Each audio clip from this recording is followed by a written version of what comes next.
Muy buenas tardes, queridos amigos. Bienvenidos a Azul y Verde. Hoy recibimos a don Lorenzo Ramírez, que ha escrito un libro muy interesante. Se titula Las claves del 11M, las claves ocultas del 11M, 20 años buscando la verdad, y ya vas por la cuarta, quinta edición. Bueno, buenas noches, buenos días, buenas tardes. La cuarta edición, en realidad la primera edición es una edición doble, aunque es sencilla, porque hubo que ampliarla antes de salir a la venta por las peticiones en preventa, pero sí, oficialmente va por la cuarta edición ya. La verdad es que ha tenido una gran recepción en muy poco tiempo. Yo no sé si había muchas ganas de conocer algo sobre el 11M o de que Lorenzo Ramírez escribiera un libro. Yo creo que aquí se junta un poco el hambre con las ganas de comer, pero celebrar, a pesar de la gravedad, ¿no?, de lo que supuso ese atentado, celebrar sobre todo el hecho de que, bueno, pues siga interesando, ¿no?, 20 años después. Yo creo que esa es la mejor noticia con la que nos podemos quedar. Ha habido otros libros que también se han Mm, publicado y que bueno, pues que también de autores incluso que cito en el libro. En el caso de Carlos Sánchez de Roda es evidente. De hecho, prácticamente todo sí, el sí. capítulo de la destrucción de los trenes me baso en su trabajo y desde aquí se lo agradezco. Y bueno, pues la verdad es que es una buena noticia que no se haya olvidado cuando estamos ya en una generación. Nosotros ya estamos mayorcitos, pero hay chavales que realmente pues no tienen ni idea, ¿no?, de lo que pasó. Y luego hay algunos que ya peinan canas, que tienen menos idea aún y que encima escriben libros. Con eso ya te lo digo todo. Yo creo que hay tres libros. Sobre esto del 11M hay tres autores básicos. Tres. Uno es don Carlos Sánchez de Roda, que ha estado aquí. López Eh, Bru, López Bru, ese libro sí. es fantástico. Y el Y el de tuyo, José María de Pablo, y el de José y María de José María Pablo Pablo. también, Sí, sí. que yo no El, el- sabía que lo eh, iba a reeditar y lo ha reeditado recientemente. el tuyo lo enseña aquí al público, la gente de YouTube lo puede ver. Estas son las notas, más, creo que han sido cerca de 2 lapiceros subrayando. No subrayaba tanto ni desde la época de, bueno, de bachillerato en la Academia de la Guardia Civil. Esto es tremendo. Lo que les recomiendo de este libro, de don Lorenzo Ramírez, es la cantidad y calidad de las preguntas, porque Lorenzo Ramírez se hace muchas preguntas. O sea, aparte de ser un brillante analista, tienen ustedes aquí delante a un paisano que se lee el boletín oficial del Estado todos los días. Porque un gobierno no gobierna por las gilipolleces que dicen en el Parlamento. No, no. El gobierno nos machaca a través del BOE. Y don Lorenzo Ramírez es especialista en leer el BOE y especialmente el área económica, que es donde nos joden los gobiernos. El Pues BOE bien, nuestro de cada día, ¿no? Últimamente es lo leo menos, también hay que decirlo, pero sí, el BOE nuestro de cada día es tremendo, ¿no? Es un libro además en el que he querido ser muy riguroso y utilizar el trabajo de los autores que hemos mencionado ay, antes, sobre todo para hacer espera, mi análisis particular, ¿no? perdona, Lorenzo. Voy a mencionar un libro que para muchos es desconocido. Se titula 11M, Pacto de silencio. Pacto de Silencio, Ujú. de Moreno Pinillos y Oyarzábal. Y de Oyarzábal, sí. Los análisis en cuanto a explosivos de TEDx son ciertamente inmejorables. Bueno, es el peritaje, ese libro es el ¿Mm? peritaje que tendría que haber ido al juicio y que no va al juicio y que se publica en un libro que a mí me resultó realmente complicado de conseguir, pero que desde el primer momento quería tener. Tenía algunas referencias, sobre todo, Ujú. bueno, pues a través de algunas fotocopias y tal, lo conseguí justo al inicio del libro y bueno, pues es el que sirve para defender. Luego, si quieres, hablamos que no fue Gomado Seco ni Titadín, o al menos no fueron solo Gomado Seco o Titadín, porque el libro de Antonio Iglesias sobre el Titadín, pues también es muy interesante, pero realmente es muy posible bueno, que hubiera explosión militar ahí. Y en ese análisis, sobre todo, se estudia muy bien cuáles son los focos y luego la cantidad de explosivo que hubiera sido necesario para cada uno de los focos, ¿no? Y eso tumba Exacto. realmente la versión oficial, ¿no? Hemos, vamos a tener, la gente que si no lo ha visto, vamos a ver un análisis de un TEDx sobre los explosivos del 11M.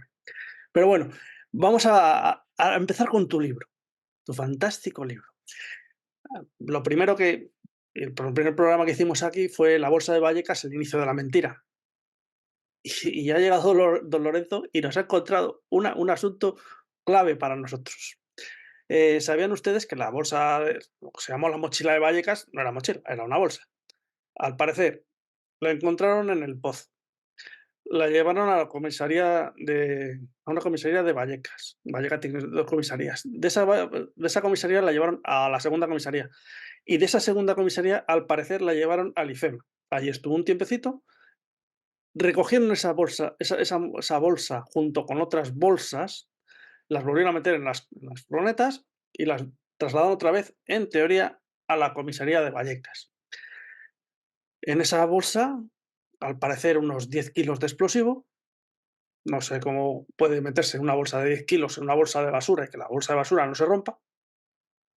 Es que era ciertamente poderosa la bolsa de basura.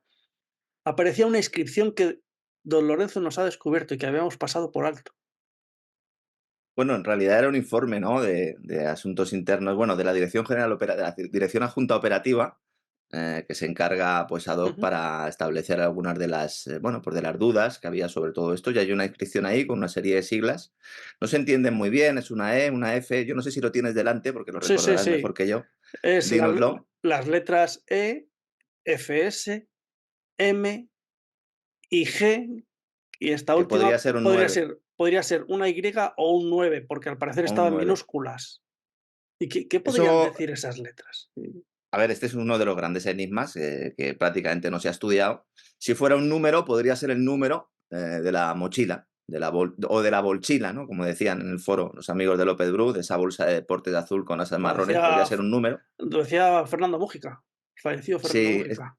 sí, es que esto es, en realidad fue una aportación de un forero, yo creo que era de alguno de los peones negros, que lo bautizó como la Ujú, bolchila de Vallecas y ya pues a partir de ahí, pues la verdad es que se utilizó.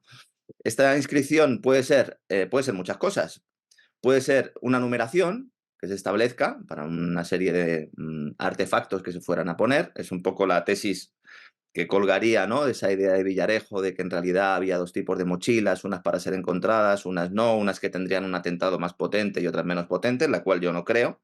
En el libro además lo especifico claramente, ujú. que esa tesis yo no creo que queda suficiente peso para defenderla. Puede ser un aviso a navegantes, puede ser una forma de decir, oye, realmente pues sabemos quién puso esa mochila ahí, por lo tanto en cualquier momento podemos tirar de la manta y podemos determinar que esa mochila ya no es una prueba falsa, que eso es algo que todos ya admiten, excepto el señor Reinares, que sigue enfrascado, él sabrá por qué intereses sigue enfrascado en defender esa tesis oficial. Y luego, bueno, pues también es posible, ¿no? Que tuviéramos ahí pues un elemento importante en el cual pues sea una especie de DNI que nos pueda indicar de quién es la huella famosa, porque hay dos factores en esa bolsa. Está la inscripción y una huella que no pertenece a nadie, a ningún elemento de los que participaron o recogieron o metieron en bolsas o sacaron esa bolsa de donde estuviera originalmente. Es una huella que el juez del Olmo pide analizar y que solo se ha podido determinar que era de un español, bueno, de un hombre blanco europeo, por lo menos que no era magrebí. Y es muy curioso que solo aparezca una huella sin identificar, cuando en teoría, por ese periplo, extravagante periplo que diría el juez Bermúdez, ¿verdad? Que Ujú. pasó esa bolsa, pues hubo un montón de personas anónimas que la tocaron. Gente del SELUR, incluso algunos de los propios policías que pudieron manipularla, porque en teoría se supone que Sí. estuvo en el pozo y se supone también que nadie sabía que tenía dentro un artefacto. Todas esas huellas, las de los trabajadores del SELUR, no han sido cotejadas, con lo cual lo normal es que no hubiera una huella, Y a que hubiera y 20, 25, 30, 35 huellas y solo hay una, ¿no? y además de huella va a ir algún rastro, rastro biológico. A la hora Sí, de bueno, tocar algo, siempre dejas algo. sobre todo porque ese artefacto se fabrica metiendo las manos dentro de la masilla. De igual manera Exacto. que luego se la desactiva, el Tedas Pedro, era Pedro, ¿no? El Tedas, ¿no? Sí, te das Que la Pedro. desactiva. Sí, bueno, pues ese Tedas Pedro además cuando él mete las manos, ¿no? Y entonces esa labor que él hace para desactivar también la tendrían que haber hecho para montarla. Ahí tendría que haber habido ADN con toda Ujú. seguridad, teniendo en cuenta que es la única mochila o la única bolsa que no explota, se podría haber investigado eso. Y luego un elemento fundamental también que cito en el libro y que también ha pasado desapercibido y que se recoge en las testificales del Tedas Pedro. Al Tedas Pedro le dicen que esa bolsa ha venido en un maletero, en el maletero de un coche. Un maletero de un coche, No sí. no en una furgoneta, que ha venido en un maletero. Entonces, claro, ¿cuántas versiones hay de la aparición de la famosa bolchila? Ujú. ¿Por qué se mete todos los efectos en esa comisaría, en una habitación cerrada con llave y se pone a una persona? a un policía a vigilar en la puerta? ¿Qué estaban temiendo? ¿Qué sabían que había dentro? Porque en teoría solo había efectos personales de las víctimas, unos efectos personales que en el caso de IFEMA, pues estaban allí en un rincón sin tener pues una protección adecuada, vamos a decirlo así, ¿no? Había una cintita y ya está, pero no había ningún tipo de protección. ¿Por qué esas se meten ahí bajo llave? ¿Por qué la juez se empeña en que acaben en esa comisaría y no en otra? Porque tampoco está claro, ¿no? ¿Cuál es la orden ahí? Porque Del Olmo tenía muy claro que tenían que ir a IFEMA. ¿Por qué se llevan primero a una comisaría de Vallecas y luego a la otra? ¿Tuvo algo que ver en que esa comisaría de Vallecas, donde aparece la bolsa, las personas que estaban trabajando, la mayor parte de ellas llevaban solo 2 días en el cuerpo? ¿Tiene algo que ver con que las personas encargadas de abrir las bolsas tuvieran horas en el cuerpo? De hecho, es que, bueno, pues he podido tener acceso a una de las personas que estuvo allí presente y bueno, pues una chica bastante joven y que se asusta notablemente porque es que había empezado a trabajar prácticamente aquel día. Era su segundo Jus- día en la oficina. Justo en el cambio de turno le toca a ella descubrir la famosa mochila. ¿Cómo puede ser que una jueza, Teresa Palacios, que está encargada de todo el tema del Ujú. levantamiento de cadáveres y también de esa retirada, ¿no?, de los efectos personales de la estación del Pozo, no estableciera que había que hacer un registro, un listado de todo lo que se estaba metiendo en las bolsas? ¿Cómo puede ser que esas bolsas no estuvieran precintadas, sino que estuvieran anudadas? Es que son muchas cosas, Tú, tú- Félix, tú- son tú- muchísimas cosas. tú fíjate un detalle hablando con compañeros TEDx, tanto militares como guardias civiles. Hay dos escuelas, por así decir, de desactivación de explosivos. Está la escuela americana y la escuela europea. En la escuela europea lo que se pretende es destruir el artefacto, que el artefacto no Mm. explote, que no cause Neutralizarlo, ¿no? daños materiales. Ujú. El americano lo que busca es inteligencia. Es Claro, decir, información. recopilar datos para asegurar quién ha sido. Lo hablábamos el otro día. Eh, Ujú, por ejemplo, siempre remito a Legutiano. Legutiano, el artefacto explotó, llevaba un temporizador, que es un reloj Casio, de estos que se ven ahora otra vez, los Casios estos negros, que son lo más simples. ujú. Bueno, pues recuperaron el reloj Casio a 200 metros del lugar de la explosión. Claro. Ujú. En los trenes, pues no sabemos dónde están. El caso de la mochila, eh, de la mochila, perdón, de la bolsa de Vallecas, encuentran la bolsa, y esto, ya lo digo, he comentado con TEDx, eh, la traslada del lugar donde la encuentran en la comisaría. Eso es completamente irregular. A ver, ¿quién es el iluminado que coge una bolsa que conlleva un explosivo que está en teoría preparado para explosionar y la lleva?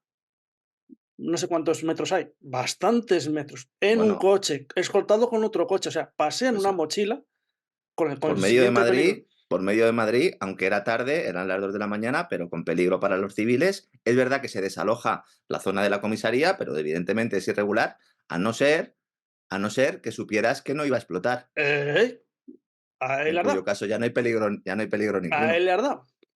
¿Por qué? Esa es la gran Por cuestión ahí, ¿no? porque era imposible que explotara. Como supieron posteriormente, ¿no? Sí, Como sí. supieron posteriormente. Y si resulta que es que la mochila, la bolsa, fíjate si son malos los malos que han conseguido que digamos tú y yo ya varias veces Sí, mochila la cuando no mochila, era sí, una sí, mochila. sí. Fíjate, Sí, la fíjate, bolsa. ¿no? La bolsa, la famosa bolsa. Y si la bolsa fue abierta en IFEMA y se hizo ya un registro de lo que había dentro en IFEMA, porque en el libro pruebo que hay Ujú. informes que apuntan a lo que había en el interior de la bolsa de Vallecas hechos durante su estancia, posible estancia en el IFEMA. ¿Y si esa bolsa se descubre en el IFEMA y eso es lo que justifica otro elemento que ha Que permanecido oculto y vaya. que también cito en el libro, y es que mandaran guías caninos al IFEMA de forma urgente en mitad de aquella tarde? ¿Por qué mientras unos le decían, unos mandos policiales le decían a otros que aquí huele a morito, estaban esperando la aparición de una nueva bolsa, de una Ujú. nueva bomba, y cuando apareció ya todos se fueron a la cama tranquilos diciendo, bueno, pues ya están todas? Y porque sabían que eran Eh, 13. Bueno, habría que preguntárselo también a Aceves, ¿no? Que en rueda de prensa dijo que había sido 13, No, cuando no pero eran 13. escucha, el ministro es un lorito. Claro, El ministro cuenta lo que lo le que le dicen, dicen. lo que le Claro, ahí dicen. vamos, ahí ¿Y, qui- vamos. y quién se lo dice? Claro, pues ¿Eh? alguno de sus colaboradores más cercanos. O sea, aquí ¿Tú lo ve? que está muy claro es que hubo mandos policiales Sí, sí. sin determinar, porque yo apunto lo que ha hecho cada uno con pelos y señales, pero yo no puedo determinar responsabilidades. Eso lo tienen que hacer la justicia. Hay mandos policiales que trasladan desde el minuto 1 Ujú. al gobierno que hay 13 bombas para que el gobierno estuviera convencido de que era una operación igual que la de Chamartín, que la que en teoría se iba a desarticular en Chamartín y que se iban a utilizar mochilas de bomba. Esos atentados previos, el propio Garzón en su libro, también lo comento yo en mi obra, duda de que esos atentados fueran reales. ¿Sabían ellos que se estaba realizando algún tipo de operación para preparar en el futuro una intoxicación informativa para culpar a ETA de unos atentados? Una ETA que, según decía Fernando Mújica, estaba tan infiltrada por los servicios de seguridad españoles que iba a ser desarticulada esa cúpula el día 12 como un regalo para el presidente Aznar. Porque fíjate una cosa, Ujú. esa tesis de Mújica, cuando yo la escuché al principio dije, madre mía, ¿no? Menudo jardín, porque lo que estás diciendo es que el gobierno tiene infiltrados. Bueno, el gobierno no, porque se planteaba como un regalo a Aznar, ¿no? Hay determinados elementos, vamos a decirlo así, ¿verdad? Las cloacas del Estado próximas al gobierno, porque hay cloacas próximas al gobierno, cloacas que, no, que son próximas a la oposición y cloacas extranjeras dentro de las cloacas del Estado español. Esto hay que tenerlo claro. Pues una parte de las cloacas le dicen a Aznar, te vamos a hacer un regalo. Eso es lo que planteaba Mújica. Si eso se hubiera quedado ahí, no hubiéramos tenido ningún dato más, podríamos haber dicho, es intoxicación, es batalla política, es ganas de intentar, bueno, pues que no lleguemos a la verdad. Pero justo antes de que explote el piso de Leganés, se detiene a la cúpula de la banda terrorista ETA, con infiltrados de los servicios de seguridad del Estado. Una operación que pasa sin pena ni gloria, porque todos estábamos pendientes de la explosión del piso de Ujú. Leganés. Sí. Entonces, esa operación se iba a producir. Entonces, nos estaban preparando a la opinión pública, estaban preparando también a determinados elementos de los partidos políticos para ese momento. Y por eso el día 10 hay 4 operaciones antiterroristas en Madrid buscando terroristas de ETA. 4. No hay una, ni dos, ni tres. Hay 4. Fíjate Además que, del famoso fíjate, ejercicio de la OTAN, ¿no? fíjate qué casualidad de que en las cámaras de seguridad de Atocha, las únicas que funcionaban, por las escaleras, se aprecia cómo hay 2 personas con rasgos muy parecidos, muy parecidos a 2 terroristas buscados por de ETA, de la banda Ujú. terrorista ETA. Que son las únicas imágenes que vimos, Sí, las únicas, porque querían que las viéramos. claro. Evidentemente, porque Es querían que las viéramos. esas imágenes Claro. en esas imágenes ya te adelanto que hay hay Hay una 3 horas de grabación, ¿eh? sí, Hay sí. 3 horas de grabación. No, pero bueno, eso las horas de grabación en España, fíjate, años después, con las maletas de Delci, muy de actualidad, ¿sabes? Que oye, que no importan, que se borren, que se destruyan, y que no se conserven. Cualquier día el ministro Urtasun, este de Cultura, va a derribar el museo arqueológico, porque ¿para qué quieres lo antiguo? ¿De verdad? Estas 3 horas de vídeo no se han destruido, te lo No, digo ya. no. Pues No, fíjate, con el fogonazo de la explosión se sabe qué explosivo no pudo ser. sí. Y Se sabe también qué detonador no pudo ser, exacto, efectivamente. Porque porque ese fogonazo previo es el de un detonador, a distancia. sí, pero cuando ya explota, Sí. se ve la llamarada. El humo, Y la llamarada y el humo. la llamarada y el humo. Y comparando llamarada, humo, se sabe qué explosivo no ha sido. Sí, uno que se llama goma 2 y que Eco. acaba por eco. ¿Por Sí. qué? Porque la goma 2 eco no lleva nitroglicerina, que es la que puede Por mucho que Sánchez Manzano quiso plantear el tema de la nitroglicerina sí, y que sí. en uno de sus famosos lapsus lo introdujo para que la gente pensara que realmente sí llevaba nitroglicerina. Tú fíjate, ¿tú sabes por qué se llama Titanium 50? No, Te lo digo yo. Porque 50 es el 50% de carga de nitroglicerina ah, que lleva. sí, sí, sí, sí. Entonces, por ahí va. Y por eso tiene que aparecer luego el DNT, que aparece posteriormente también. De hecho, los TEDAS encargados de la desactivación de chismes de estos, artefactos, son los que TEDAS de las provinciales, de las comisarías provinciales. ¿Por qué? Porque ellos son los que están habituados a la desactivación, tal, a seguir los protocolos. Porque se llevó a los TEDAS de la escuela de TEDAS de la Ujú, policía, sí, que era lo que mandaba Juan Jesús Sánchez Manzano, a los trenes. No, no, porque no querían que Cáceres Vadillo siguiera teniendo el control de la operación, porque entonces Ajá. podía haber descubierto realmente lo que había explotado en los trenes. De hecho, él cuando llega, lo primero que dice es que es C4. Ah, dice, esto nos daba la Ujú. impresión de que era algún tipo de explosivo de tipo militar. Mencionan el C4. Es verdad que a lo mejor la gente que no sabe un poco, que no tiene conocimiento, no se da cuenta, es una forma de decir que es explosivo militar, es prácticamente sinónimo. Exacto. Hay otros, ¿no? Está también el El C Semtex, que también es el C importante, el ¿no? El C3, C3, el C3, ¿no? Pero son bueno, el C4. los TRX, me parece que se llaman. Sí, los TRX, que además Ujú. esos llevan el famoso componente con el que luego apareció también contaminado la metenamina. Eso es. El RTX lleva metenamina también, con lo cual, que es con lo que aparece contaminado el famoso cartucho, que la mitad estaba en la Kangoo y la otra mitad estaba en el almacén de los TEDx. Es el mismo, el mismo cartucho, ¿no? Oye, sí, sí, lo de la Kangoo me interesa. Fíjate, la Kangoo, qué buena era la Kangoo, oye. Pasa un perrito Sí, por allí y el perrito no lo huele, no huele explosivo. Cuidado, que los guías caninos dicen: Fíjense si nos fiamos de los perros, que nosotros ponemos la vida en el perro. claro. Si el perro se equivoca, el guía palma. Entonces, se fía del perro. No fue bastante un perro que llevaron el segundo perro. Y el segundo Y perro los meten pasó por dentro. allí, pasó por No, no, allí pero y y entraron los meten dentro. y no olieron Lo- nada. Los Vamos meten bien. dentro, vamos a ver. Lo importante de la Kangoo, sobre todo, porque ya llega un momento en el que la fiscalía ha ido cambiando tanto de versión que ya a lo mejor la gente. La idea original era que en la Kangoo fueron todos los terroristas con todos los explosivos.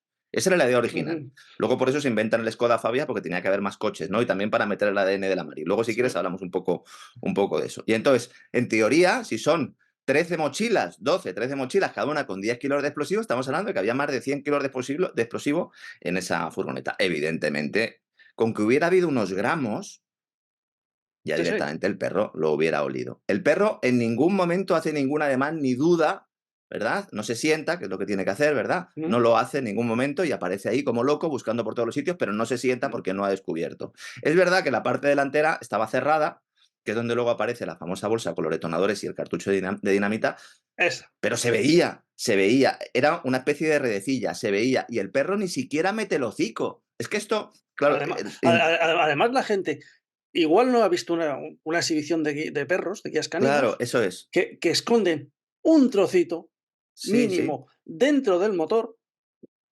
con la cantidad de olores que hay dentro de un motor, más para nosotros, incluso para nosotros, pero a un perro, yo qué sé, aceite, gasolina, gasoil, combustión, pues meten un trocito pequeño, mínimo de explosivo y el perro lo detecta.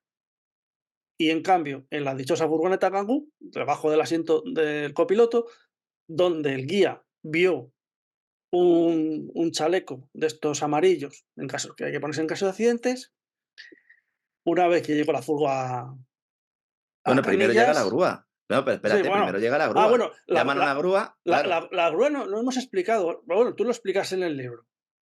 Yo vivía en Alcalá de Henares y además cerca de la estación. Eh, si venía a trabajar desde Alcalá de Henares a Madrid, en un día sin tráfico, de media hora no bajaba. De media hora no bajas. Hace un Sí, recorrido en tiempo récord y además va sin los necesarios, sin las necesarias luces en y tiene que 15 volver, de hecho. en 15 15 minutos. minutos, en Sí, sí. 15 minutos, Alcalá de Henares está en el kilómetro 27, me parece que es, 26, Pero que luego se 27. tiene que volver, que luego se tiene que volver, porque no tenía los dispositivos luminosos y se tiene que volver. Y luego cuando vuelve a acceder, se dan cuenta de que tenía el freno de mano echado a la furgoneta. Sí, Y sí. entonces abren, entran para quitar el freno de mano. Si en aquel momento hubiera habido una bolsa azul con detonadores, es que era una bolsa azul. Imagínense que ustedes, a nuestros amigos, ¿no? Esto que a lo mejor bajas al garaje y vas con prisa, llevas la bolsa de basura y la metes en el coche. Una bolsa azul, una bolsa de basura azul en un coche, es que canta, canta. Ujú. Sobre todo si está llena de detonadores y de dinamita, porque es que no es algo que ocupe poco espacio. Y entonces se meten, quita el policía, el director operativo en aquel momento de la operación, quita el freno de mano y vuelve a cerrar la puerta. Esa es la única acción que realiza ahí. Esa furgoneta estaba completamente vacía. Luego llega a Canillas, está una hora desaparecida, porque de 2:30 a 3:30 en el registro no queda claro si llega a las 2:30 a 3:30. En el almacén, que estamos hablando de un sitio en Canillas donde está policía científica, que estaban esperando como agua de mayo que le llamaran, allí no le llamaba nadie, y el almacén de los TEDx, que está puerta con puerta con donde tienen todo almacenado, pues todas Tú, esas muestras tú en fíjate, una puerta con llave. según entras a Ganillas, a lo primero que hay a la derecha, pues un pequeño aparcamiento, bajas un poquito, hay una rotonda, a mano derecha está el edificio de policía científica. Bajas otro poquito y a mano izquierda, al final, allí están los TEDx. ¿Cómo puede Sí, sí, sí. tardar la furgoneta desde que entra hasta que llega al final de aquella cuesta? Una hora. No ¿Cómo tardó puede una hora tardar? porque, no, pues porque había que hacer David Copperfield. Es decir, esto es como cuando David Copperfield Esa, hacía desaparecer la Estatua de la Libertad, aquí lo que hacen es has aparecer, pues mencionado, de todo. has mencionado la bolsita esa que encuentran debajo del asiento Sí, y con un cartucho, o con los restos de un cartucho.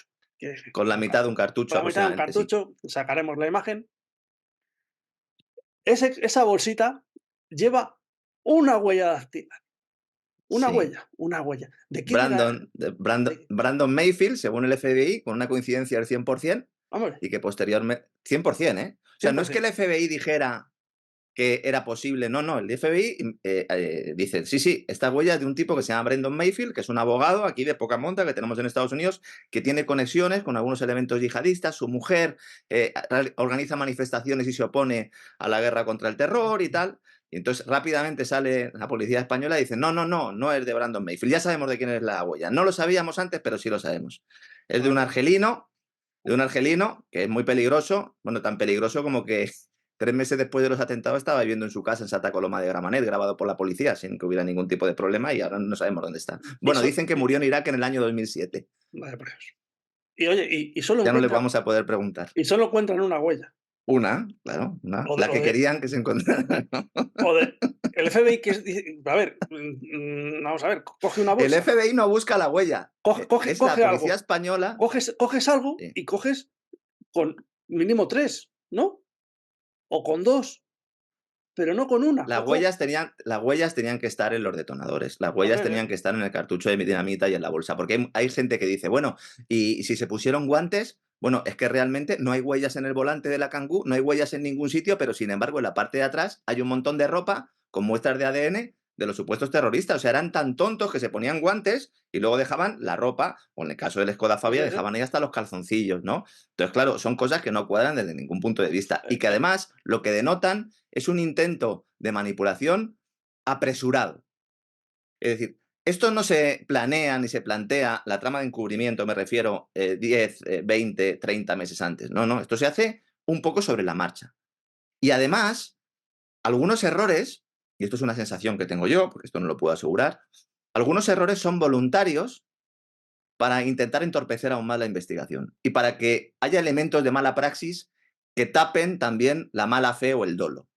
Y entonces por eso es muy difícil determinar hasta qué punto pues hubo ahí una mala praxis, como digo, o hubo un intento de engañar. Pero evidentemente la Kangoo es una prueba falsa y aquí lo grave no es que haya una parte de la sociedad que pueda creerse esto porque no tenga conocimiento, es que el tribunal que estaba juzgándolo no determinara que era una prueba falsa y sobre todo que no hubiera delimitado las responsabilidades a la hora de colocar esa prueba falsa. Porque yo lo que planteo en el libro es, están prescribiendo ahora los atentados, es cierto, quienes los cometieron, pero también están prescribiendo todos los delitos que se cometieron en la trama de encubrimiento.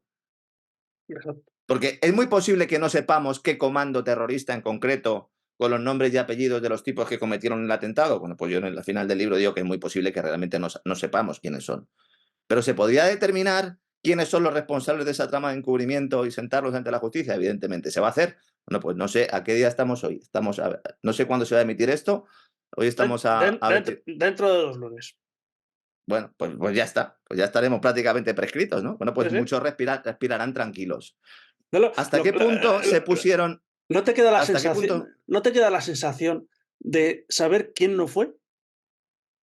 Bueno, yo tengo clarísimo quién no fue, pero también lo tiene clarísimo el tribunal, también lo tiene clarísimo la fiscalía y también lo tiene clarísimo todo aquel que haya investigado ¿Y, medianamente el proceso. y por qué empluman 30.000 años de condena a tres idiotas Bueno, porque, y, y, bueno, y un país aplaude con las orejas? no, no solo, claro, porque bueno, la expresión cabeza de turco viene que tenía el pelo. A Yamal Zougan se determina que tenía que pasar su vida en la cárcel en el año 2001. No en el año 2004 ni en el año 2003, en el año 2001. Esa pieza me interesa. ¿Qué juez intentó emplumar en el año 2001 a Yamal Zougan? Bueno, qué pareja, ¿no? Podríamos decir, ¿no? Que Bueno, serían Dolores Delgado y el juez Baltasar Garzón. Baltasar Garzón. Vale, Bueno, Baltasar Garzón. ¿Qué juez se personó en Atocha sin tener ninguna competencia en la mañana del día 11 él de marzo del 2004? dice que le llamaron el juez Y Baltasar Garzón. y le llamó a algún coleguita, no sé. Bueno, Luego hemos visto que el... amistades que tiene posteriores con el señor Villarejo, los comisarios. Oye, cada uno tiene sus Bueno, amistades. posteriores no, ¿eh? Esas amistades vienen de lejos, ¿eh? Bueno, Vienen desde hace mucho tiempo. pero que nos hemos enterado Ah, sí, posteriormente. Nos claro. hemos enterado Eso posteriormente, oye, sí, que joder, sí, aquí los sí. restaurantes en Madrid son cojonudos y oye, y las cacerías que se ¿Y van qué por ahí. juez tenía a un hombre de confianza en IFEMA organizando con el teléfono todo lo que supuso ese descubrimiento de la mochila o de la bolsa de Vallecas? Espera, espera. ¿Qué juez tenía a su escolta, a un tal Kalaji o Kalaji, Sí, como se lea? sí.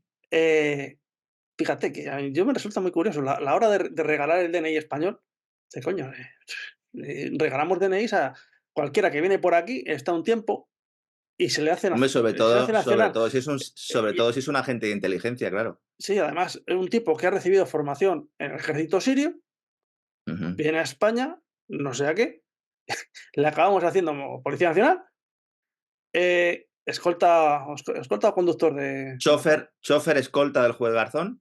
Su joder, hermana era una de las traductoras de las cintas que se estaban grabando de la célula del tunecino por orden de un juez de la Audiencia Nacional que se llamaba Baltasar Garzón.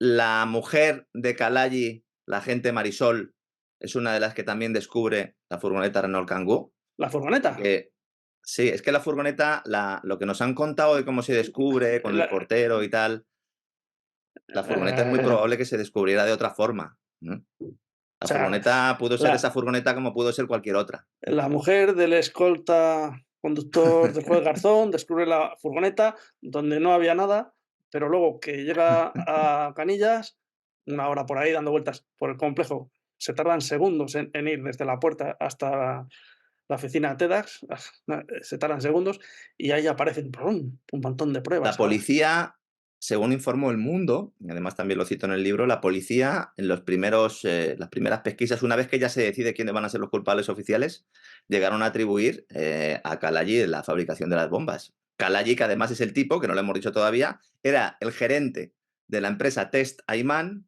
que es donde lleva el locutorio de la calle Tribuleta y Yamal Zugan los teléfonos para que sean liberados, los teléfonos que iban a vender y que oficialmente son los que se emplean como detonadores en los atentados. Ay, No me a digas ver, que no es maravilloso, yo lo he leído, ¿no? ¿sabes? Pero el público no lo ha leído, no sé, no le voy a decir, yo ya lo sabía, ¿sabes? Fíjense ustedes las casualidades que ocurren en este hermoso país llamado España. Fíjense. Eh, y además, todo esto nos enteramos no porque lo vayamos descubriendo nosotros, sino porque la policía, según van saliendo eh, agujeros negros, que decía don Fernando Mújica, Sí. va poniendo otra amiguita. Dice, Ujú. a un problema una solución.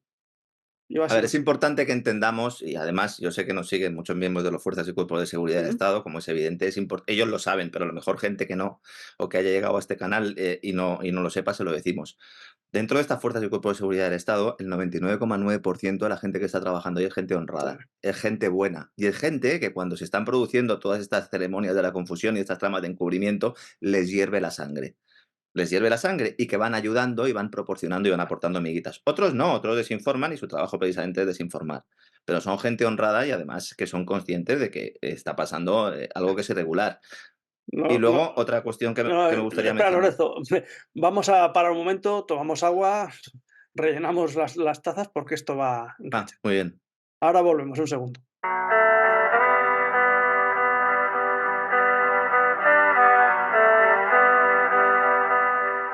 Bueno, pues ya hemos vuelto. Estamos aquí con Lorenzo Ramírez, que ha escrito Las claves ocultas del 11M para desasnarnos y sobre todo desasnar a aquellos que no habían nacido, no han leído y a aquellos que se creen la llamada versión oficial. Decíamos que sí, que aquí pues nosotros estamos muy a favor de las fuerzas y cuerpos de seguridad del Estado, de la Policía Nacional, de la Guardia Civil y de los municipales también, de todos. Y luego una cosa que quería también comentar. que es importante. Parece que esto abre un abismo, pero hay que contar la verdad, es decir, hay que ser valiente. Si por algo me he caracterizado es por poner la cara, aunque sea para que me la apartan, pero yo creo que esto es necesario que se sepa para entender bien no solo el 11M, sino otros casos y otros elementos que se producen.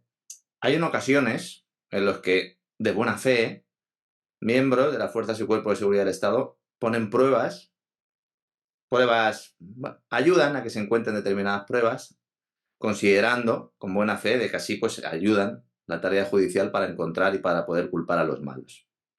Esto es profundamente antidemocrático, esto viola completamente el ordenamiento jurídico, pero se hace. Entonces hay que explicarlo y hay que exponerlo. Analizando y conociendo yo un poco cómo funcionan desde dentro, ¿no? No las cloacas, sino el trabajo policial normal, el trabajo de guardia civil, sobre todo policial, porque en esto yo creo que sí que tenemos que acotar un poco el proceso de la policía. Yo conozco casos en los que se ha llevado esto a cabo y en algunas ocasiones incluso esto ha conllevado sentencias, ¿no? Porque se ha descubierto y evidentemente incluso ha propiciado que los malos pues no sean condenados precisamente por haber puesto estas pruebas. Yo estoy convencido, es una sensación también, ¿eh? Porque yo intento diferenciar siempre el análisis de los hechos. Yo estoy convencido de que buena parte de esas pruebas falsas, de esa trama de encubrimiento que se fue generando, se realizó utilizando la colaboración de personas que pensaban que estaban trabajando para esclarecer y para conseguir que los verdaderos culpables se sentaran en el banquillo. Estoy convencido. Porque si no, el alto grado de personas que tendrían que haber estado en el ajo a nivel de conspiración sería tan grande que habrían hecho pues que realmente esta tesis o esta teoría fuera del todo errónea, ¿no? Yo entiendo que hay mucha gente que dice, bueno, si planteáis que hay una gravedad hasta tal punto, si las pruebas falsas son tan evidentes, ¿por qué nadie dice nada? Pues porque muchos han participado poniendo un granito de arena en un proceso que luego posteriormente han descubierto que era un gran fraude. Pero ¿cómo lo justificas que tú estabas obrando de buena fe? O que la mochila que llevaste de un sitio a otro la llevaste porque te lo dijo A o te lo dijo B. O si montaste un teléfono en un momento determinado, o si rompiste una carcasa de un teléfono para ponerla en un locutorio, por ejemplo, ¿no? Porque recordemos también que se suponía que la carcasa del teléfono encontrado en la bolsa de Vallecas le faltaba una parte y esa parte estaba dentro del de la calle Tribulete, donde estaba Yomal Zogam. Hay un montón de pequeños elementos que si lo vas siguiendo, pues te das cuenta de que pueden tener esa explicación, que yo creo que al final es navaja de Occam, ¿eh? Porque mucha gente piensa que soy muy conspiranoico y yo soy muy pro de la navaja de Occam. La navaja de Ockham ahora lo explicas. Lo que nosotros llamamos las miguitas de pulgarcito. Te iban dejando miguitas y iban siguiendo, iban siguiendo, iban siguiendo, iban siguiendo, iban siguiendo. ¿Qué es la navaja de Ockham? Bueno, la navaja de Occam es que ante una serie de circunstancias o de elementos y ante, bueno, pues sobre todo en igualdad de condiciones, normalmente la explicación más sencilla y que más te indica tu espíritu crítico, ya no tu corazón, sino tu mente, pues es la real, ¿no? Y entonces en este caso yo creo que hay que tener muy claro que esa navaja de Occam la tenemos que emplear porque estamos en un contexto de desinformación en el cual, pues incluso a nosotros, los teóricos disidentes o los teóricos contestatarios, pues también nos intentan intoxicar y es muy difícil también separar el grano de la paja, también hay que decir. Hay que fijarse que recientemente, una vez que ya se descubrieron las famosas grabaciones del comisario Villarejo, Ujú. con sus amigos, tanto otros comisarios principales, no estamos hablando de un comisario, de un patrullero, de un agente que está en una oficina de atención al ciudadano, montando un coche dando vueltas. No, no, estamos hablando de lo que es la cúpula de la Policía Nacional. Estamos Ellos, hablando de la cúpula del departamento de la Unidad Central Operativa que trabaja para la Comisaría General de Información, realizando todo lo que es la tarea operativa y que estaba al mando de, no, pues de García Castaño, alias El Gordo, que ya pues también ha tenido problemas de salud recientemente y que yo creo que es otro de los elementos clave. Estaban ahí también pues el Hack, el famoso Hack, el famoso hombre de la policía de José Rubalcaba. Y Antonio estamos hablando de González. un José Antonio González, estamos hablando de un Ujú. núcleo, porque esto, claro, sobre todo a raíz del caso Nicolás y de la operación Kitchen, se ha intentado exponer como que era una operación exclusivamente de Fernández Díaz. No, estamos hablando de un grupo de policías que han hecho muchos trabajos para el Estado, que además de las cloacas buenas, también han participado en las cloacas malas o que hay indicios de que hayan podido estar en las cloacas malas y por eso estamos conociéndolos por las cloacas malas, pero también han protagonizado muchos episodios de cloacas, entre comillas, buenas y que han sido la guardia de corps de un departamento policial que trabaja en la oscuridad, porque su propio trabajo exige que trabaje en la oscuridad. No trabajan al margen de la ley, pero como bien explicado García Castaño en el juicio, que yo recomiendo a todo el mundo que vaya otra vez si no lo han visto, a la testifical no sé si he dicho Sánchez Manzano, de García Castaño, del García Gordo, Castaño, en el juicio de García Castaño, que vayan a la testifical y que vean cómo él llega un momento en el que le dicen, bueno, ¿y usted no hizo informe sobre este trabajo?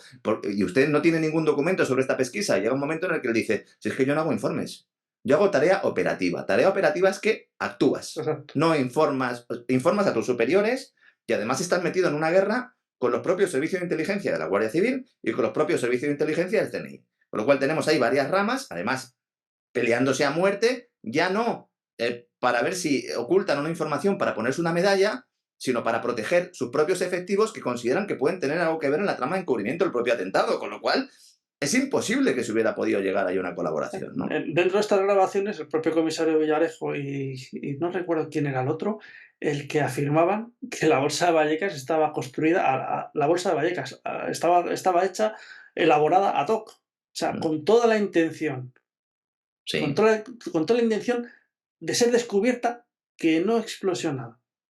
¿Quién El interlocutor, que no me acuerdo ahora mismo era del nombre, de la pero UDICO, me otro parece? policía. José Sí, Luis era otro policía. Olivera, ¿podría ser? Oliveira, sí, José Oliveira. Luis Oliveira. Pues Otro era de los de hombres clave. de la UDICO, me parece que era. Sí, UDICO o UDEF. en un momento le dice, bueno, pero tú estás seguro de eso, ¿tú crees? O sea, incluso él dudando, ¿no? Le dice Villarejo, sí, sí, sin ninguna duda. Yo creo que esa declaración de Villarejo la hace para posteriormente mostrarla años después. O sea, yo creo que él habla ahí voluntariamente de la mochila para que quede constancia de Sí, esa porque mochila. Estamos hablando de una serie de sí, conversaciones de... sí, porque Villarejo es el que graba la conversación. El que, Sí, claro. el que graba la conversación se va guardando y se va guardando cartas de Oliveira, de otros comisarios, A ver, ahora que sacas el tema Villarejo, de García, de Garzón, de Dolores sí, claro, Delgado. es que vamos a ver, es que ahí el grupo era Garzón, Lola, Lola Dolores Delgado, escogida, antes no lo hemos comentado, ¿no? Con el tema de Zogán, cuando en el año 2001 se producen los atentados de las Torres Gemelas, se determina que el juez Garzón y que Dolores Delgado van a ser el zar y la zarina del antiterrorismo yihadista en Europa. Se determina, por quien tenga que determinarlo. Y entonces a ella se le coloca en esa posición de especialista y a Garzón como el juez persecutor. Inician dos operaciones, la operación Dátil y la operación Nova, que son dos grandes fiascos, intentando localizar o intentando meter en la cárcel a lo que se suponía que era la célula española del 11S, dirigida por Abu Dada, un Abu Dada que no consigue ni siquiera que sea condenado por pertenencia a Al-Qaeda, porque el propio Abu Dada decía, ¿pero qué es Al-Qaeda? Si yo no he hablado nunca de Al-Qaeda, si entre nosotros al movimiento yihadista global tampoco lo llamamos Al-Qaeda, eso es una creación de ustedes, nosotros, de hecho, él es condenado y luego posteriormente la condena pasa a otro tribunal y ahí pues se indica que él pertenece a un grupo de delincuentes pero que no es un terrorista, ¿no? Es ahí cuando ya se le pone el foco sobre Yamal Zugán. Dolores Delgado y Baltasar Garzón mantienen una relación sentimental. Durante Entonces, años. además de, durante muchos años, ¿no? Y además tienen mucha relación con este grupo de policías operativos a los cuales requieren en muchas ocasiones para hacer determinados trabajos, no directamente, o al menos eso creemos, que no directamente, pero sí a través de determinados mandos. Y tienes una dirección adjunta operativa con un Eugenio Pino, que se hizo muy famoso a raíz del caso Nicolás y del caso Kitchen, y que a través de esas grabaciones hemos ido viendo cómo entre los propios policías pues había luchas importantes, ya no solo entre ellos, sino también con el propio CNI de Félix San Roldán. Entonces, en todo ese totum revolutum, ¿qué hace Villarejo? Grabar a todo el mundo. Y entonces envía dos escritos a la Audiencia Nacional cuando ya lo meten en la cárcel, por uno de los casos de la Kitchen, donde él saca a colación el 11M y lo pone encima de la mesa. Porque primero las grabaciones estas, sobre las que se habla de la mochila y también de otras cuestiones, el tema de los jueces en Cartagena, India, yéndose con menores de edad, el tema del uso de prostíbulos y de chantaje directamente a Miguel Sebastián, se le llegó a chantajear, bueno, con su vida sexual directamente, espiándole y poniéndole un teléfono móvil, pero bueno, en esas conversaciones se ve como hay como una especie de connivencia, incluso hacen bromas, entre la que luego sería ministra de Justicia, que era fiscal general del Estado, el propio Baltasar Garzón, con el chantaje a determinados empresarios, a determinados elementos. Entonces, a partir de ahí, bueno, pues esas grabaciones se publican en el diario elmoncloa.com y en el diario Confidencial, esas informaciones salen, y luego, posteriormente, a través, sobre todo, de Alvise Pérez, que en su cuenta de Telegram las vuelve a publicar. Yo no sé si publica él algo adicional, pero yo prácticamente toda la documentación, porque además yo trabajaba en moncloa.com en aquella época, he colaborado con Alejandro Suárez mucho tiempo en moncloa.com, en el caso en mercados, pero bueno, es el mismo grupo, Es el buena mismo parte grupo. de esa información es la misma. Las carpetas de los archivos que ha publicado el propio Alvise son exactamente las mismas que había en aquel momento, ¿no? Y ahí hay una carpeta que es 11M. Y ahí Villarejo lo que hace es lanzar avisos para navegantes, porque él tiene información que no ha dado sobre el 11M. Entonces, cuando abre la pista marroquí o la pista francesa, lo que está haciendo es enviar avisos a navegantes para decir, oye, que yo igual que tengo estas notas del CNI en las que se dice que ha habido reuniones en un castillo, propiedad de Mohamed, en Francia, entre la Dirección General de Seguridad francesa y la marroquí, yo también sé que ha habido otras reuniones con otros tipos que no son marroquíes. Cuando yo te digo que yo he consultado con Miró Valls sobre la factura del atentado, lo que te estoy diciendo es que Miró Valls era el jefe de los ejercicios de la OTAN en el año 2009, cuando se produjo un atentado que tiene todo el aviso de ser de bandera falsa en Georgia. Un Miró Valls que ahora ha fallecido. Entonces está como lanzando avisos para navegantes. Cuando menciona a BBVA, diciendo que el 11M también pudo tener una implicación financiera porque se le iba a entregar BBVA a los franceses, que es otra de las cosas que plantea Villarejo en su escrito en la Audiencia Nacional, está lanzando también un mensaje diciendo, cuidado porque yo hice muchos trabajos para BBVA y algunos de esos trabajos eran trabajos con sentido de Estado. Es decir, no solo desde mi punto de vista empresarial, porque me pidieran que hiciera pues una operación, como se denominó, para que no entrara SACIR o que no lograra el control SACIR de la propia compañía, que es por lo que todavía el banco sigue imputado y va a haber ahora un juicio oral, sino porque yo sé que hay razones de Estado también que pueden estar detrás del 11M. Y entonces, lo importante de Villarejo no es lo que ha salido, ni lo que ha contado. Lo importante de Villarejo es lo que no ha salido y lo que no ha contado y que seguramente no contará porque sabe que ahí está su protección para siempre, ¿no? Pero eso tendrá que aportar alguna prueba, no porque diga Villarejo que se reunieron la DGS y los marroquíes en un castillo al lado de Francia. La prueba Tiene es que tener que, alguna prueba de peso. bueno, ahí en ese escrito la prueba es un informe que, claro, no está peritado, pero son 2 notas del CNI que yo también tengo en mi propiedad y que, bueno, yo sí que he consultado con algunos elementos y me dicen que el lenguaje, la forma y la estructura corresponden a una nota del CNI. ¿Es real esa nota del CNI? Pues no lo sabemos. Y esas notas que quizás tengas tú no están en tu domicilio, no sea que un día de estos te entren en el domicilio y queden por ahí. Esas notas están publicadas por el propio Alvise Pérez y además forman parte de toda esa estructura de datos.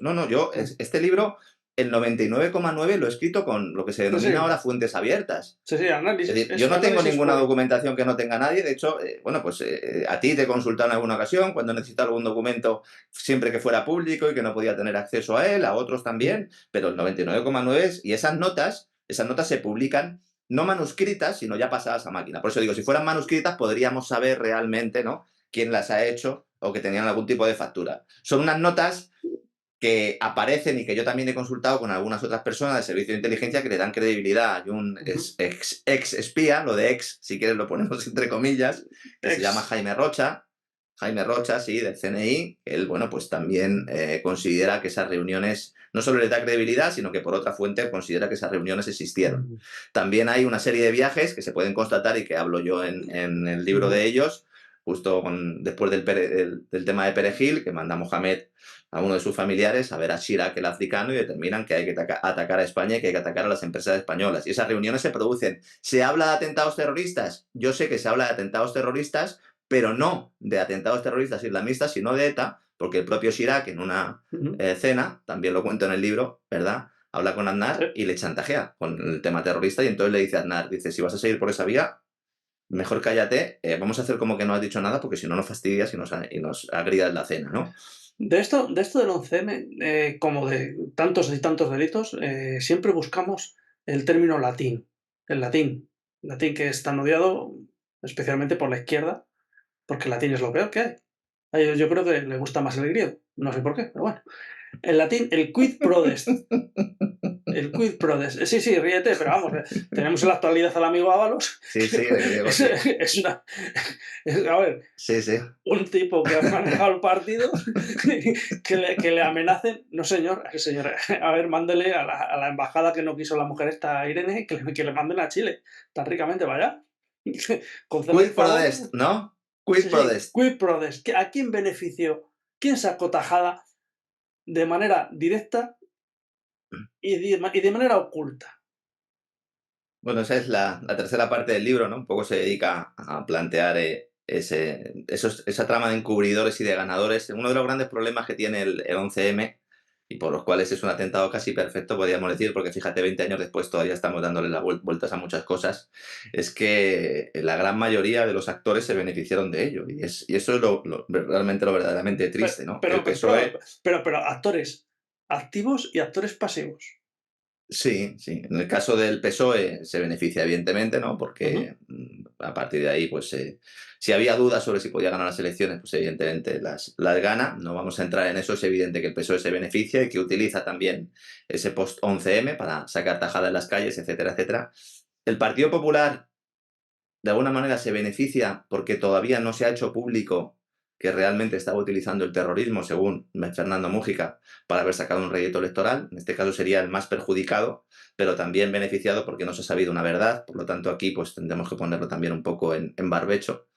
Y es la razón que explica fundamentalmente que luego Mariano Rajoy no siguiera adelante, porque hay un pecado original ahí, es que no solo se iba a producir esa operación antiterrorista dirigida con rédito electoral, sino que desde el primer momento Aznar piensa que el atentado lo ha cometido un país aliado y por eso rechaza la intervención del FBI, por eso rechaza la intervención del Ujú. Mossad y por eso aparta al CNI, porque piensa que realmente la han utilizado. Supongo que cuando se produjo el atentado de Londres del año siguiente, pues ya fue completamente consciente de que lo habían utilizado. Y aquí llega la gran clave de esto, ¿no? Los atentados del 11M, el atentado del 7J y el atentado del 11S son atentados que tienen una gran repercusión desde un punto de vista internacional. Es verdad que nosotros aquí siempre hemos hecho un análisis nacional, yo el primero, durante mucho tiempo, ha tenido una repercusión internacional, nacional, evidentemente ha favorecido a los separatistas para entrar en las instituciones, evidentemente ha favorecido al Partido Socialista, evidentemente también ha favorecido a esa rama dentro del Partido Popular que quería expulsar todo lo que tuviera que ver con la defensa de la nación y ha ido integrándose en esa especie de Partido Socialista 2.0 o ese Partido Socialista de la Gaviota, el PPOE, que llamaban algunos, ¿no? Ujú. Para ir poco a poco favoreciendo ese bipartidismo. Marruecos se beneficia porque a partir de ese atentado pasa a ser el socio preferente de la OTAN en el Mediterráneo, sobre todo en el estrecho, pasando España a un segundo plano, algo que cuando algunos lo apuntábamos nos llamaban locos y que ahora ya todo el mundo lo da por hecho, sobre todo por las decisiones que ha tomado el gobierno y la Unión Europea en los últimos años, la Unión Europea favoreciendo el comercio transfronterizo sin cumplir ningún tipo de norma comunitaria y luego el caso del Sáhara Occidental y la batalla energética. Y Estados Unidos. Sí, ahora vamos a eso. Y Francia, evidentemente, porque estaba en una lucha en aquel momento, es rather menos, pero sobre todo Chirac, que estaban preparando la futura configuración de lo que iba a ser la estructura europea con el Tratado de Niza, y Aznar amenazaba porque Aznar, por primera vez, España se podía sentar en la mesa y poner sobre la mesa, valga la redundancia, el elemento de que, oiga, es que yo ya no soy un país tercero en Europa, ni siquiera soy un país cuarto o quinto, yo soy el socio de referencia de Estados Unidos en Europa. Es decir, la deriva atlantista, el giro atlantista, lo que hizo Aznar fue darle mando para poder sentarse Ujú. en Europa y decir, no, no, yo también quiero que España tenga una representación en esa futura estructura europea y en la toma de decisiones. Aparte, Chirac no podía ni ver a Aznar, es decir, los ataques eran continuos y había una clara intención de fastidiar, ¿no? Claro, de ahí a que se pueda cometer un atentado de este tipo, yo creo que hay un trecho largo. Entonces yo lo que planteo en el libro es que tanto Francia como Marruecos sí aprovechan ese atentado para sacar tajada y seguramente tenían conocimiento, por eso de vez en cuando han chantajeado, Mohamed VI sobre todo, diciendo que cuidado como hable el del 11M, hay que tener en cuenta que todos los supuestos terroristas o los principales eran marroquíes, la célula del tunecino tiene su origen en Maimouni, que es el del Los, atentado de Casablanca. perdona, los acusados. Sí, No sí, son sí, los los acusados. acusados. Los Sí, acusados. sí, sí, sí. Por eso digo, los teóricos, ¿no? Y Sí. luego en el caso de Marruecos, ellos son los que dan la información para identificar a Yamal Amidán, que Yamal Amidán no se llamaba Yamal Amidán ni era el chino, era otra persona, Efectivamente. como también especifico en el libro. Lo que pasa es que casi con toda seguridad era un agente marroquí. El tipo Con con lo cual, perdona, queridos amigos, a ver, el chino no es el chino. no es el chino, no Lean es el este chino. libro, lean este libro, porque, De hecho, el chino era otro. El chino era efectivamente, otro. a mí me gusta mucho la palabra esta de desasnar, ¿sabes? Este libro nos desasna, ¿sabes? Nos desasna. Y luego cuando aparece en los escombros de piso Leganés ese permiso, ¿no?, de circulación, de conducción del Yamal Amidán, supuesto Yamal Amidán, que insisto no era Yamal Amidán, pero Sí, sí. sabemos o nos han dicho que era Yamal Amidán porque el gobierno marroquí, bueno, la inteligencia marroquí nos dice que era Yamal Amidán, casi con toda seguridad un agente también de los servicios de inteligencia marroquíes, y luego pues el tipo con el que te tropiezas tú en el tren. Y el tipo con el que te tropiezas tú en el tren, casi con toda seguridad, es un agente también de inteligencia marroquí Sí. que se llamaba Said Berraj y que lo identificaste tú como Said Berraj y que nadie te hizo ni caso, ¿no? Y lo curioso que Yamal Zugan, a ese muchacho lo intentan emplumar desde el año 2001 y el individuo vamos, tú estás en un país y te empiezan a perseguir, a dar caña, ¿qué haces? Te vas del país, ¿qué menos? Porque ahí en ese país Él cuenta, él narra, él narra, no estás seguro. Y él narra encima, esa visita, y él narra encima esa visita, ¿no? De los... a este muchacho se le imputa vender sus tarjetas de telefonía a la trama donde va a participar. Y no con No, pues todo. es que además no los conocía. Si es que Y además al además confidente coloca él las Cartagena, tarjetas. al imán de la supuesta célula del tunecino, al imán Cartagena, le reclaman y le dicen, oye, vete y acércate al Zogam este a ver si le podemos meter también en el grupo, porque había que meter a todos en un determinado grupo, ¿no? Pero es bueno, es otra historia, si quieres ahora hablamos de ello. Y luego el papel de Estados Unidos. Vamos a ver. Sí, sí. Diferenciar la tesis OTAN, en la cual yo analizo claramente en el libro, diferenciarla de la tesis Francia-Marruecos es un error. Porque Francia-Marruecos es OTAN. Y eso es lo que nadie se ha parado a pensar todavía. Es decir, si la Dirección General de Seguridad francesa y la Dirección General de Seguridad marroquí, si los servicios de inteligencia marroquíes y franceses tenían conocimiento sobre la gestación o incluso pudieron participar, la NSA lo sabía. En el momento es muy posible que no pudiéramos realizar esta afirmación, pero después de todo lo que contó Snowden, que también analizo en el libro, evidentemente era así. Estados Unidos tenía un problema gravísimo, sobre todo la administración Bush, porque se había descubierto ya el paripé, se había descubierto el gran fraude, lo de las armas de destrucción masiva, tenían una contestación interna tremenda con el tema de Irak y solo acababa de empezar un plan que el general Wesley Clark posteriormente pues nos ilustró con él, porque habló con gente de Donald Rumsfeld, porque había que hacer una serie de reconfiguración en Oriente Medio, una reconfiguración que posteriormente vimos. El tema de Libia, el tema de las primaveras árabes, el tema de Siria, Irak, y entonces veían que Irak, que era la punta de lanza, ya habían perdido todo el respaldo interno. Además, hacía falta aprobar, no solo en Estados Unidos, sino también en Europa, una serie de normas que se saltaran todos los controles judiciales, que fueran normas profundamente antidemocráticas, que con la excusa de perseguir al terrorismo yihadista establecieron un sistema pues de corte totalitario, de corte fascista, tanto en Estados Unidos como en Europa. Y justo en aquellos momentos era la previa de las elecciones en las que se iba a jugar realmente si Bush seguía o no en la Casa Blanca. Un Bush que se enfrenta posteriormente, meses después del 11M, a un John Kerry que se convierte en el zar de la administración Obama posteriormente para seguir haciendo el trabajo que había dejado de hacer su antecesor. Hay una norma, que era el programa de vigilancia al presidente, también conocido como Stellar Wind, que estaba detenida, estaba parada y necesitaba prorrogarse. Necesitaba prorrogarse el día 11 de marzo. No estoy diciendo que la fecha fuera escogida con este objetivo, pero es indudable que el principal ganador del 11M pues es ese proyecto imperialista de corte fascista que no salía directamente de la Casa Blanca, sino por unos determinados elementos que habían secuestrado la Casa Blanca, que estaban integrados en aquello que se denominaba el proyecto para el nuevo siglo americano, los Cheney, los Wolfowitz y Sí, compañía, las que hemos siglas. conocido mucho. Sí, que hemos conocido mucho a través del 11S, que lamentablemente nosotros que hemos estado siempre en el lado un poco más conservador, no hemos estado atentos de las críticas que se hacían desde la izquierda a todo lo que había sucedido en el caso del 11S, y hay autores muy interesantes, sobre todo en Estados Unidos, en España menos, pero sobre todo en Estados Unidos. Y yo eso sí que lo he estudiado mucho y he visto patrones muy similares. Quien determina que el atentado va a ser yihadista es Estados Unidos. Por la mañana, Wall Street, personas de Wall Street hablan con Miguel Sebastián y es Miguel Sebastián quien le traslada a Zapatero que el atentado es islamista y es lo que hace que Zapatero cambie de opinión. La juez Levert, juez francesa, sabía a quién se iba a detener con 24 horas de antelación, pero no porque la orden estuviera dada, es que la orden todavía no estaba dada. La juez Levert francesa, que es la que pasó información al Partido Socialista. El jefe conjunto de Estado Mayor de Estados Unidos, a las 8 de la tarde del día 11M, ya ha determinado que es Al-Qaeda. Expertos en seguridad y contrainteligencia de Estados Unidos, trabajando para empresas privadas que son pantalla, en muchos casos, de la NSA y de la CIA, estuvieron dando conferencias y haciendo declaraciones 3, 4, 5 días después en España, diciendo que esto era una ofensiva al yihadismo internacional y que había que ir avanzando en la guerra contra el terror, que eran personas que además, algunas de ellas, dirigían empresas que hicieron una revisión de las vías del tren de Madrid, junto, en teoría, con mandos policiales, Hay un tipo que se llama Glenn Schoen, que cito en el libro, que tendría que Ujú. haber comparecido en la comisión de investigación por petición del grupo mixto y que no compareció y que nos podía haber ayudado. A ver, Gente que trabaja en determinadas empresas que menciono en el libro y a las cuales les persiguen los atentados. A donde van hay atentados. Entonces son verdaderos especialistas, ¿no? En atentados, podríamos yo decir, ¿no? ahí, yo ahí discrepo un poco, discrepo un poquito, pero un poco solo.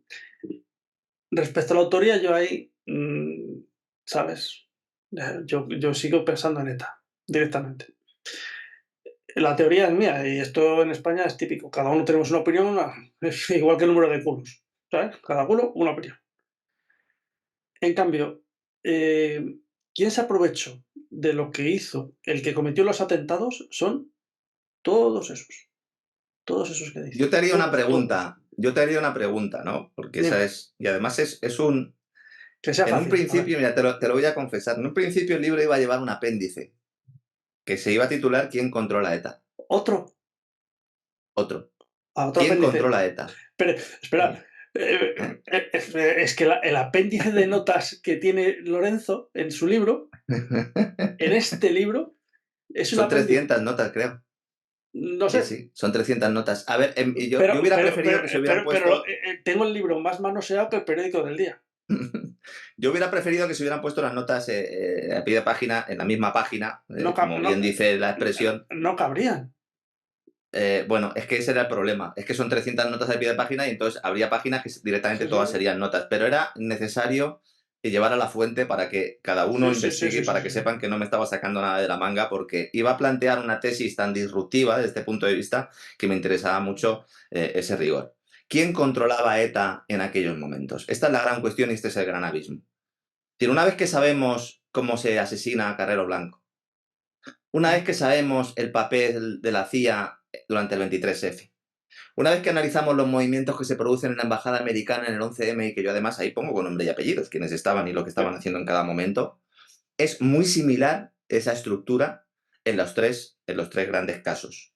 En el caso del 23F, bueno, pues vimos lo que sucedió. En el caso de Carrero Blanco, todavía hay gente que sigue defendiendo otra vía, pero es evidente, ¿no?, que ahí hubo una participación de la inteligencia norteamericana. Es evidente, en el libro El precio del trono, ¿no?, Pilar Urbano lo menciona, pero vamos, es Vox Populi, Jesús Palacios lo ha analizado, lo hemos analizado mucho, lo que pasa es que En, sigue siendo un gran tabú. en el explosivo, el explosivo es claro, o sea, no tiene Sí, intervención americana. hay gomado seco con, En Carrero Blanco, perdón. en Carrero Blanco y gomado seco con explosivo militar, con Pero explosión militar.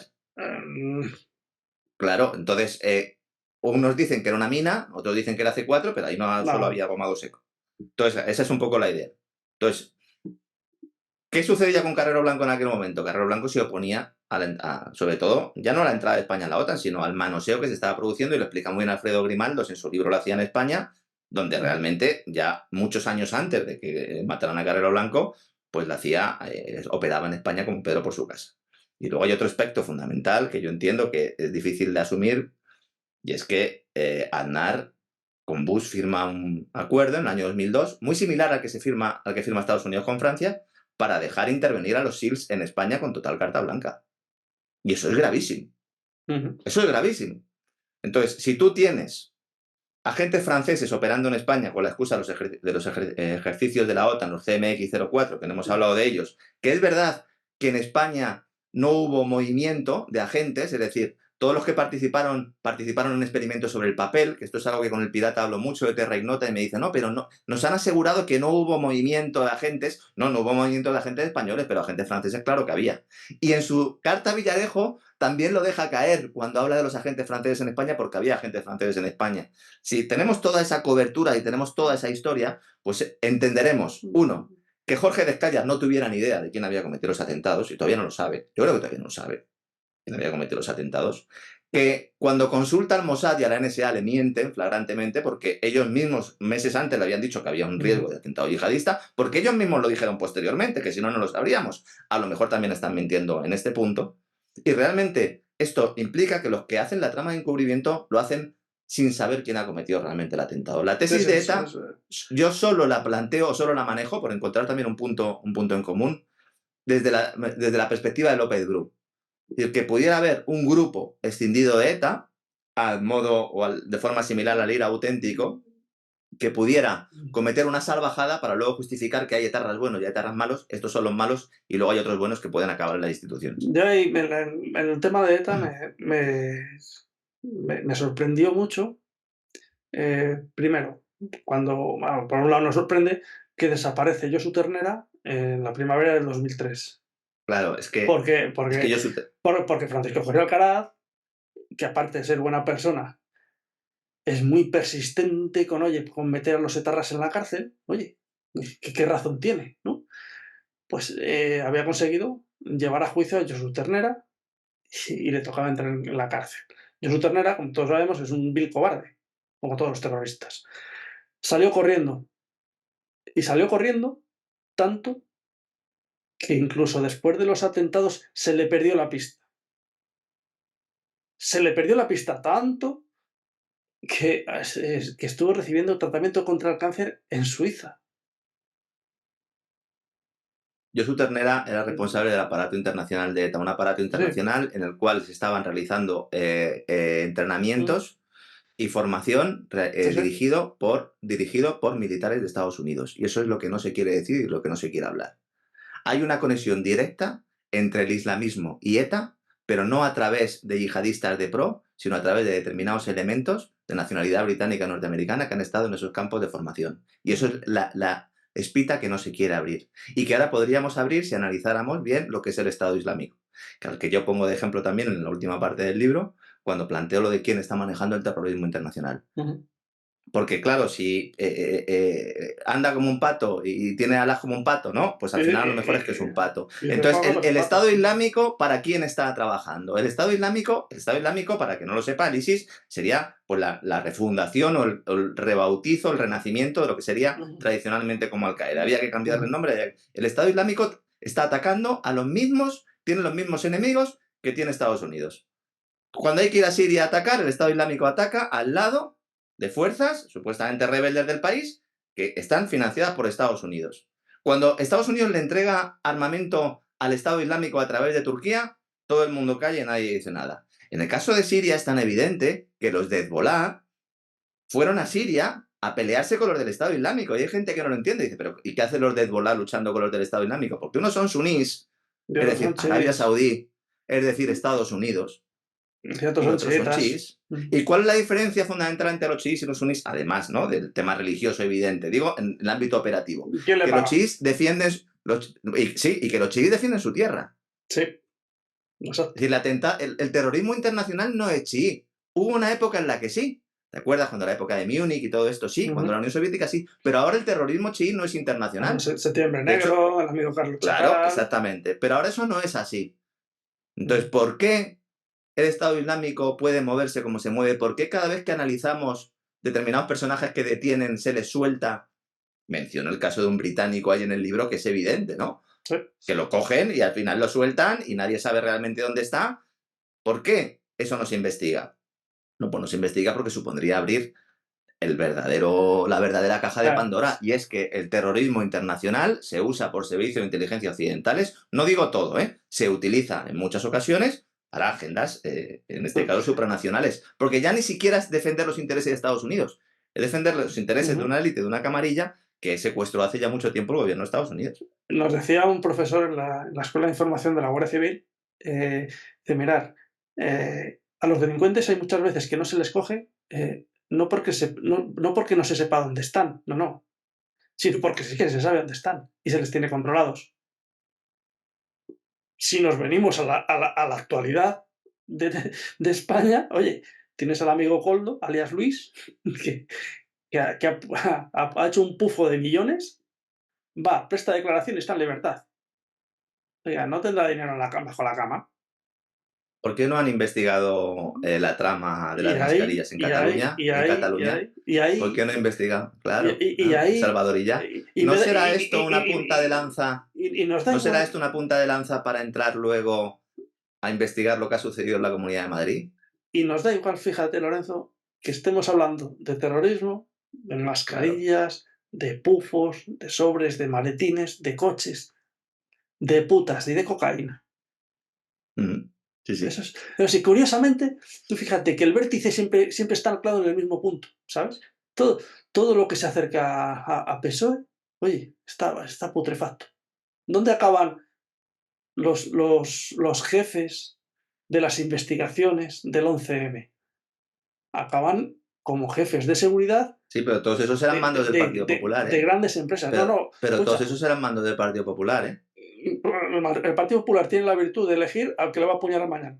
Bueno, como estabas mencionando el PSOE, por eso digo, Sí, ¿no? sí, En sí, no, este caso no, hay que dejar eso muy claro, sí, sí, porque quien pero determina quiénes son los culpables oficiales son los efectivamente. mandos policiales del Partido Popular. Es verdad que Ujú. dentro de esos mandos policiales había elementos del PSOE que habían estado con el PSOE, el caso de Gabriel Fuentes es uno de los más evidentes, ¿no? Pero que algunos piensan, no, es que los nombran porque escogen muy mal. No, no, no, los nombran porque los tienen que nombrar, porque a esas personas no las pone el gobierno. Exacto, Igual que al jefe del CNI no lo pone el gobierno, lo pone Casa Real. por casa ¿De real. acuerdo? Sí, Y sí. por eso Eduardo Serra ha sido ministro con 2 gobiernos. Exactamente, porque Eduardo Serra es uno de esos que toma decisiones, por Y, ponerte un ejemplo. y director del Javier Museo, Solana es otro. y director del Museo del Prado, que para todo valemos. Sí. Y Javier y, de, Solana y mandando de la OTAN. fundaciones. Mandando la OTAN, Sí. que OTAN no, vamos, decía. OTAN de entrada no, De ¿no? entrada. No, De joder. Bueno, entrada. hombre, para ya una vez que se entra pasamos, ¿no? Está bien. Ahora está en el Aspen Institute, muy a gusto con Giorgia Meloni, de compañera de viaje. Vamos allá. Bueno, pues nada, que tenga buen viaje. Lorenzo, oye, agradecerte, en primer lugar, pues venir con nosotros, mostrarnos tu libro, tus conocimientos, tus análisis, tus brillantes análisis, tus preguntas, que son Sí. innumerables. Yo les digo, les voy a decir, miren, aquí, así, para no saber, para no perderme. Les garantizo que han sido dos lapiceros subrayando y haciendo preguntas y encontrando la respuesta. Es un libro que originalmente iba a ser titulado, el ¿Así? título que teníamos provisional. ¿Te ser Claro, así? el título provisional era las preguntas del 11M, porque yo quería hacer un libro que utilizara un poco el método socrático, porque ante tanto dato, y es verdad que hay mucho Ujú. dato, lo que quería era haciendo una exposición de hechos que se leyera bien, que se leyera un poco también en plan novela, y que luego el lector, al final de cada uno de los puntos clave, bueno, Ujú. pues se pudiera responder él mismo a las preguntas con los conocimientos que tiene y con los que quisiera buscar posteriormente, por eso tiene muchas notas a pie de página para seguir investigando. Era esa mi idea. Sí, sí. Posteriormente lo he releído y bueno, pues realmente es verdad que a lo mejor planteo más preguntas que soluciones en el libro, ¿no? Pero sí que creo que aporta muchos datos que nos ayudan a plantear una versión distinta, una versión alternativa. Entiendo que hay algunos que se hayan enfadado mucho con la publicación de este libro, lo entiendo, porque, bueno, pues comprendo que han sido 20 años de defender determinadas tesis y para algunos es complicado moverse. Yo de verdad que admiro que otros que hemos estado ahí dentro, ¿no? Y por hablar de ti en concreto, pues estemos continuamente, ¿no? Replanteándonos todo lo ocurrido. En tu caso, además, por el trabajo que has tenido a lo largo de toda tu vida y porque ibas en aquel vagón, evidentemente, pues es una tarea muchísimo más difícil, con lo cual, pues yo siempre te he admirado por eso, te mando un abrazo y por eso, pues también te he acompañado aquí para estar con todos tus amigos, porque bueno, considero que estáis desde el principio buscando la verdad. Un abrazo también a esos peones negros que intentaron ser desactivados, que también ahí hubo una Sí, lucha sí. interna, yo creo que con injerencia exterior. Felicitarles y darles las gracias también, porque me han ayudado mucho en el libro, gracias a su fondo documental, sin el cual no podía haber tenido acceso a buena documentación. Sabes que yo en Libertad Digital durante muchos años estuve recopilando información, pero me faltaban Ajá. algunos folios del sumario importantes y he accedido a toda esa documentación. El que quiera tiene tanto el sumario como las transcripciones como los vídeos de los juicios. Y bueno, pues animar a todo el mundo pues a que se replantee un poco el mundo en el que vive y a que empiece a darse cuenta de que no somos un país soberano, que vamos a una agenda supranacional que es muy real y que no es ninguna teoría de la conspiración, que nuestros gobernantes no están defendiendo ni siquiera ya los intereses de su propio país, sino que están defendiendo intereses personales que van en contra de su propio país, porque todo político en todo momento y lugar siempre ha acabado metiendo la mano en la caja, pero esto es muchísimo más grave. En el caso de España yo creo que es evidente, pero en el caso de Alemania también, y en el caso de Francia un poco menos, pero también. Dime. Nada, que se nos acaba el tiempo. Ah. Se nos va a cortar la emisión, ¿sabes? Bueno, pues otro día volvemos y otro día si quieres seguimos Gra- charlando sobre otros temas. Gracias por desasnarnos y lanzarnos las preguntas cuyas respuestas sabemos. Lean este libro. Las claves ocultas del 11M, 20 años buscando la verdad, de Lorenzo Ramírez, editorial La Esfera de los Libros. Lorenzo, muchas gracias.